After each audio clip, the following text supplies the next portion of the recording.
이제 곧입니다. 집권 여당인 더불어민주당을 이끌 새 지도부가 잠시 뒤에 선출됩니다. 지금은 국민여론조사와 대의원 투표의 개표가 진행되고 있는데요. 대전 컨벤션 센터 연결해서 민주당 제3차 정기 전국당원대회 분위기 살펴보겠습니다. 백종규 표정우 기자. 네, 더불어민주당 전당대회가 열리고 있는 대전 컨벤션 센터에 나와 있습니다. 네, 정견 발표는 아까 끝났고요. 지금은 대의원과 국민여론조사 개표가 진행되고 있는 거죠? 네, 집권여당인 더불어민주당을 이끌 당대표를 비롯해 최고위원 5명 등 새 지도부가 이곳에서 잠시 뒤 선출됩니다. 지금 이곳은 당원들 만여 명이 몰리면서 전당대회 열기가 뜨겁습니다. 새 지도부는 임기가 2년입니다. 2028년 총선 공천권을 쥐게 되는 만큼 여권 내 권력 지형에 상당한 영향을 미칠 것으로 보입니다. 지금 대의원 투표와 국민 여론조사의 개표가 진행 중입니다. 잠시 뒤 6시쯤 개표 종료가 선언되고 개표 결과가 발표될 예정입니다. 개표 결과는 권리당원 선거인단 누적 투표 결과가 먼저 발표되고 이후 전국 대의원 투표 결과와 국민 여론조사 결과가 발표됩니다. 이후 당원 25조에 따른 반영 비율을 적용해 산출한 최종 투표 결과가 발표될 것 같습니다. 이 과정이 모두 마무리되면 당선인이 공표됩니다. 표정우 기자, 오늘 새로운 당대표를 선출하는 과정에서 과반 득표자가 나오지 않으면 처음 도입되는 선호투표제를 통해 최종 승자를 가리게 되죠. 네, 그렇습니다. 이번 전당대회는 대의원과 권리당원 투표 70% 그리고 국민여론조사 30%를 합쳐내 최종 결론을 내립니다. 그런데 과반 투표자가 나오지 않으면 결선 투표 방식인 선호투표제를 고려해 최종 승자를 가리게 됩니다. 선호투표제는 최하위 후보를 1순위로 투표한 유권자의 2순위 선택을 합산해 당선자를 결정하는 방식입니다. 만약 당대표 후보자 가운데 과반 투표자가 나오지 않으면 예정된 시간보다 1시간 정도 당선자 발표가 늦어질 수도 있습니다. 이러한 상황에서 오늘 당대표 후보들의 마지막 정견 발표 내용도 궁금한데요. 김민석, 정청래, 송영길 후보는 마지막 어떤 메시지를 냈나요? 네, 김민석 후보는 이번 전당대회에 우리 당과 정부 그리고 국가의 명운이 걸려 있다며 막판 지지를 호소했습니다.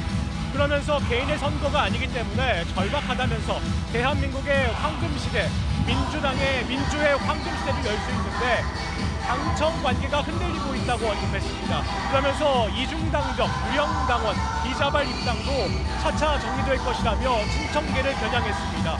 또 진정한 당원 주권 시대를 위해서 가짜 당원, 경선농단을 반드시 뿌리 뽑겠다고 거듭 강조했습니다. 정청래 후보는 모두의 민주당에서 김민석만 당선되면 이재명 정부가 성공하는가, 이러지 말자 이렇게 강조했습니다.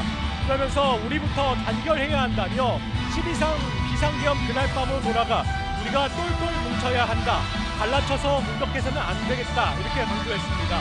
또 여기에 반면과 분열주의자, 신천지가 어디 있느냐며 차 떼고 코 떼면 총선 승리는 어떻게 하느냐고 반문하기도 했습니다.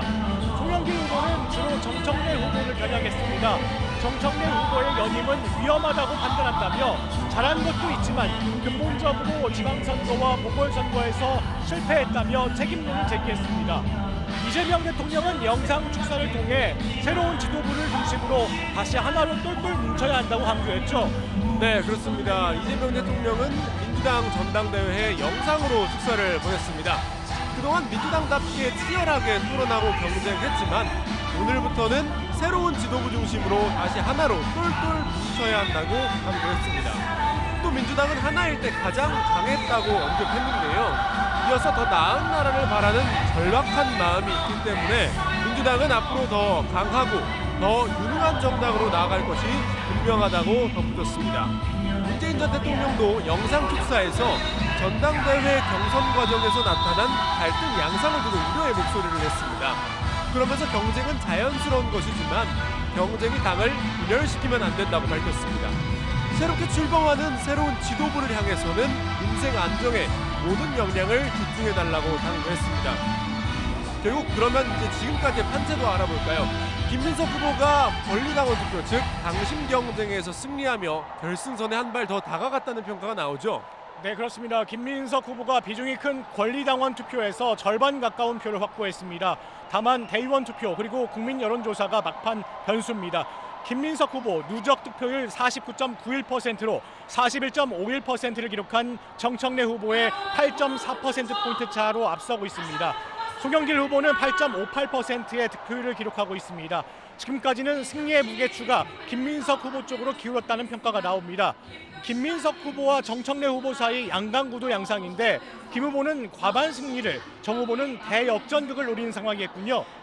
네, 그렇습니다. 김민석 후보는 선호 투표제에 따른 결선 투표 없이 1차 투표에서 과반 승리를 거두는 걸 당연히 기대하고 있습니다.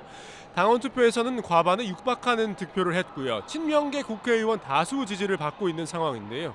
반면 정청래 후보는 오늘 발표되는 일반 국민 여론조사와 대의원 투표에서 역전을 이뤄내야 하는 상황입니다. 오늘 당대표와 함께 민주당을 새롭게 이끌 최고위원들 경선도 진행되고 있는데요. 지금 판세는 어떻습니까? 네, 최고위원 권리당원 투표에서는 최민희, 박선원, 서미화, 이성윤, 한민수 후보가 당선권인 5위 안에 들었습니다. 1위를 차지한 수석 최고위원이 2년 동안 차기 대표의 바로 옆에 서는 자리인 만큼 친명계와 친청계 사이 쟁탈전이 치열합니다. 지금까지 득표율을 보면 최민희 후보가 16.91% 득표로 선두로 치고 나가고 있습니다. 박선원 후보는 16.6%를 득표하는 상황인데 1, 2위 득표율 사이가 불과 0.31%포인트입니다. 5위 싸움도 치열합니다. 지금 최고위원 누적 득표율을 보면 이성윤, 한민수, 김용 후보가 모두 13%대 득표를 기록하고 있습니다. 세 후보가 그야말로 치열한 경쟁을 펼치고 있는데요. 개파 간 최고위원 구도 변화도 주목되고 있습니다. 네, 이제 잠시 뒤면 집권 여당의 새 지도부가 윤곽을 드러냅니다. 새 지도부 출범 이후 민주당이 어떤 방향으로 변화할지도 주목됩니다. 지금까지 더불어민주당 정기 전국 당원대회가 열리고 있는 대전 컨벤션 센터에서 전해드렸습니다.